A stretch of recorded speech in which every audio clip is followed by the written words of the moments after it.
तमाम सबूतों और गवाहों को मद्देनजर रखते हुए कोर्ट अंकुश को बाइज्जत बरी करती है।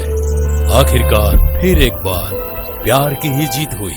साल भर कैसे बिना तुहरा बीतल, आखिर ये सोना मोहब्बत ही जीतल।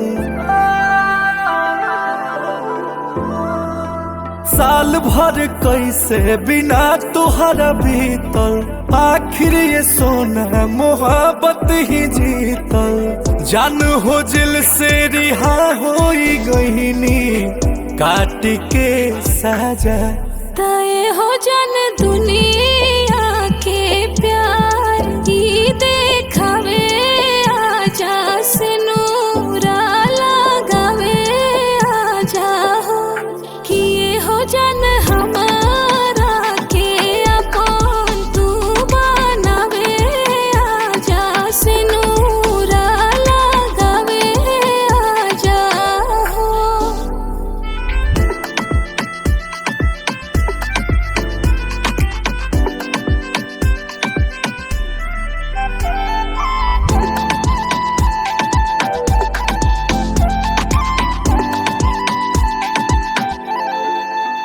का फसाना भइल संगे गाना भइल, जब से मुजरिमी तोहरो दीवाना भइल। जाने छोड़ो बात अब नहीं खेसाहत, देह सूखा पड़ल बाटे खो जाता साथ।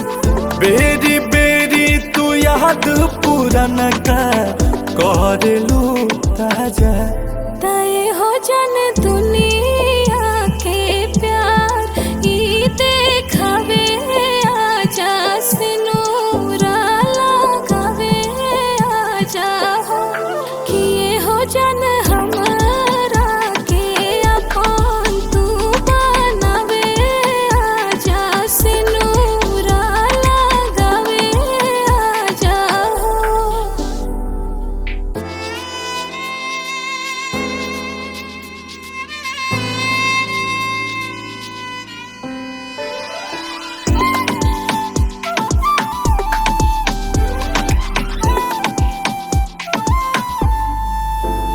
बड़ी तड़पाता हो, बड़ी तरसाता हो, दोनों अखिया बिना तुहरा बरसाता हो। नहीं मानेला मन धन करा मिलन, अंकुश आइबो ना ताज मर जाइब हम। तुहरा बिना जान जी नहीं पई है, बोस आ राजा तय हो जन दुनिया के प्यार ई देखावे, आजा से नूरा लगावे, आजा हो।